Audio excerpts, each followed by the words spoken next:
Hej Kevin, så vil jeg lige gennemgå opgave 78 i kemibogen.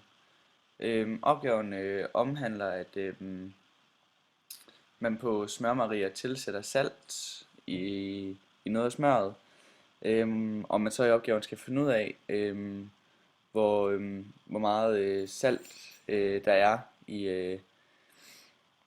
øh, i 0,257 gram smør. Øhm, den reaktion, som blev lavet, det er den her oppe, øhm, hvor man altså tilsætter sølvnitrat i det salt, der er i den smøropløsning, vi har. Og det bliver så til reaktionen.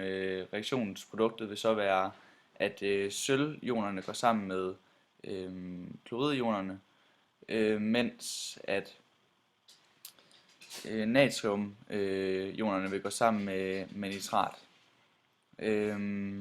Og i opgaven der har man så, eller det forsøg der blev lavet, har man tilsat en dråbe af K2 CrO4, ligesom vi gjorde i vores forsøg med chips. For når de så er opbrugt, så er det så, at den reaktion her, den forekommer. Jeg får at vide i opgaven, at der bliver tilsat 0,931 ml sølvnitrat. Ja. Første del af opgaven, det er, at jeg skal beregne den tilsatte stofmængde af sølvnitrat. Og formlen, jeg vil bruge her til, det er N, som er stofmængden, C, som er stofmængdekapaciteten, samt volumen.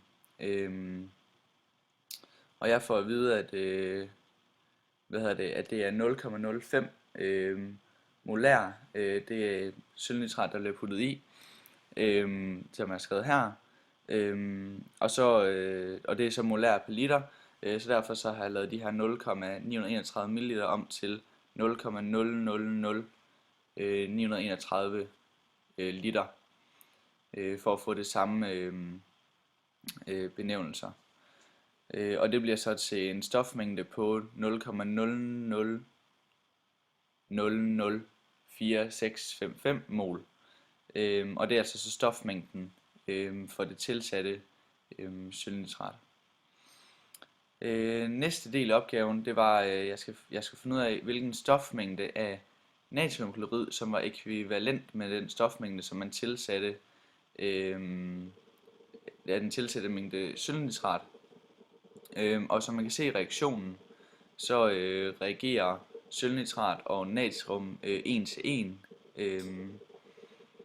Og derfor så vil den ekvivalente stofmængde, den vil så være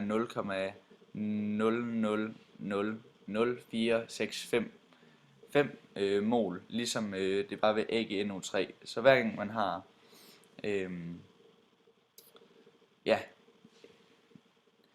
så man skal, altså, når de reagerer, så skal man bruge lige meget stofmængde af hver, når de reagerer med hinanden.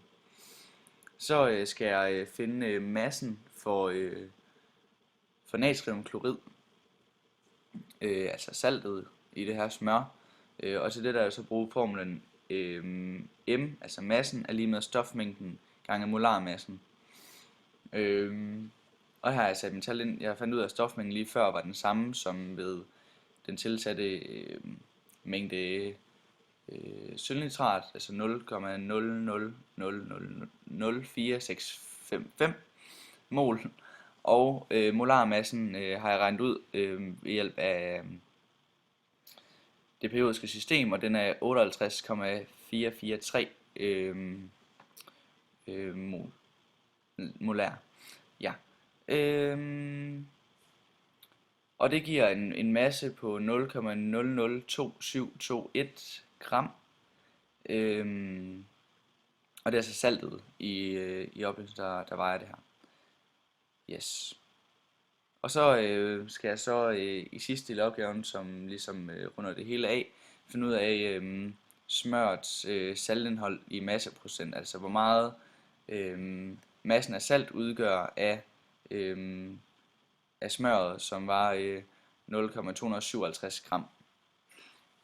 Den formel jeg bruger, det er, at jeg tager den del af massen, som det nu er, det så vil være massen i saltets masse i det her tilfælde, dividerer den med hele massen og gange med 100.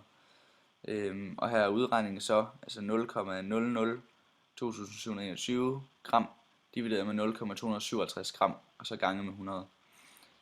Og derfor får det til, at saltet udgør 1,59% af massen af smøret. Det var gennemgang af opgave 78.